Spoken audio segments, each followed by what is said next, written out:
Morning everyone. Very impromptu video today based on a conversation I had with a client last week. It's Marc the Bruin, by the way, from simplifyinglife.com.au. We were talking about loneliness. That was a topic that was bothering this client, feeling lonely, feeling alone, and not feeling connected to people and to the planet in general, I think. She said, look, how can I overcome this? How can I stop feeling lonely? And it prompted me to talk about a lesson that I learned long time ago. Not that I'm mastering it, but I think I got the lesson. That is to not look... No, let me put it differently. If you want what you think you don't have, you got to stop looking for it. Now that sentence is not finished, and I'll finish it very shortly. But if you're looking for something that you don't think you have yet, or if you want to get rid of something that you think you have that you don't want, you got to stop looking for the other side. Seems so easy. But what's the secret behind it? Well, the secret behind it is that, in a sense, and it's both neurological and spiritual and psychological, so it encompasses a lot of things. But when we think that we have something we don't want and we want to get rid of it, our brains can't stop thinking about it. And for our brains, everything happens in the now. There's no past, there's no future. If you think about yesterday, you're doing that now. If you're thinking about tomorrow, you're doing that now. If you're thinking about today, you're doing that right now.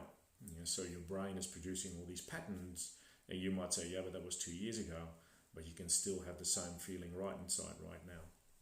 So if you're thinking about loneliness, talking about loneliness in this case, but it could be anything, a sense of lack of freedom, lack of independence, a sense of hurt, a sense of sadness, or whatever it is. If you're talking about that right now, your brain is feeling that right now, and your body is translating that right now into bodily sensations and emotions and feelings about that. So if you say, look, I want to get rid of that, you're already too late, because your body is now producing those feelings and you are aware of them. So to try and train our brain to get rid of stuff is completely useless. It's entirely useless, because it will never happen. The more you think about it, the more you think about it, and the more you think about it, the more will be your presence in your life. Now, there is a part where you can say, look, I want to process those feelings. That's fine. And that's mindfulness, and we'll talk about that another time.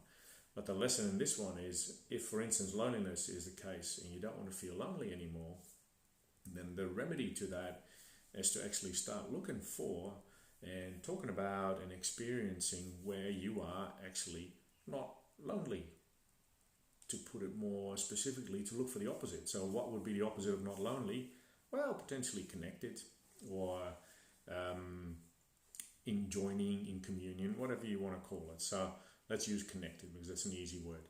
So if you are looking for connection because you feel lonely, your task would be to say, look, I don't want to feel lonely anymore. I get that, but trying to think about that, or thinking about it, or not to think about it doesn't work.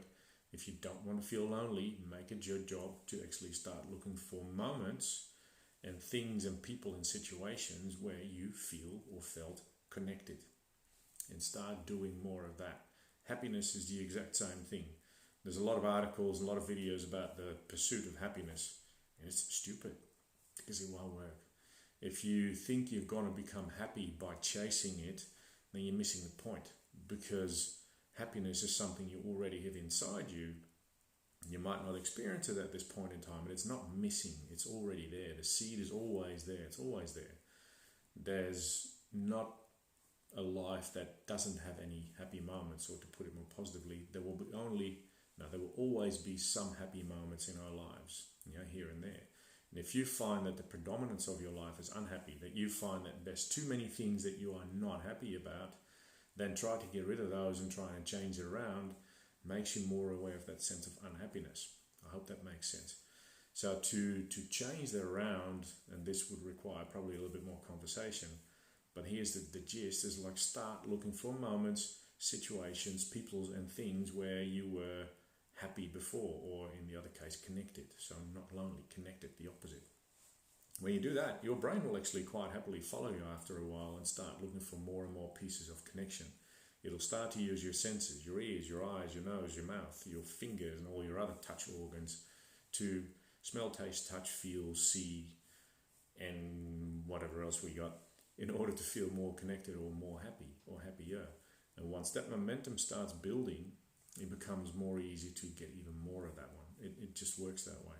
So, in short, if you want to not feel something you are feeling, loneliness, then first flip to the opposite. What's the opposite of the feeling you don't want to feel anymore? Loneliness could be connectedness, or unhappy could be happy, or not free could be free. Whatever it is that you feel. Lack of strength could be strong, or hopeless could be hopeful. Now, once you've found that opposite, your next job becomes to doggedly start looking for moments where you felt that opposite, where you felt hopeful, where you felt powerful, where you felt connected, where you felt happy, where you felt whatever it is. Start looking for those. Now, the argument is say, look, yeah, but there are so many more elements where I'm not that. It's like, that doesn't wash, because that's back to the opposite, to the other side that you don't want to be at anymore. So you got to become dogged and disciplined for a while. But trust me, it works. The more you start looking for what's on the other side, the more your brain actually starts to help you look, touch, taste, smell, feel, listen for what's on the other side, and then that will grow. Because it's all the same coin. You know, happiness, unhappiness, connectedness, loneliness, being in bondage or whatever, being a prisoner and being free, it's all the same coin. It's just a flip side of it, and it really works that way. Both neurologically, spiritually, there's a higher spiritual message in that one as well, but it also works like that psychologically and in counseling. So look for what it is that you think you don't have. It sounds paradoxical, but look for where you do have it, because I promise you do. Start looking for more of that one, it'll start to grow. Now, if that all doesn't make sense or you want a broader explanation about that one, feel free to contact me. You know where to find me. Find me on Facebook, find me on LinkedIn, find me by typing in my name, whatever else. www.simplifyinglife.com.au is the website, and we'll talk about it. Have a great day.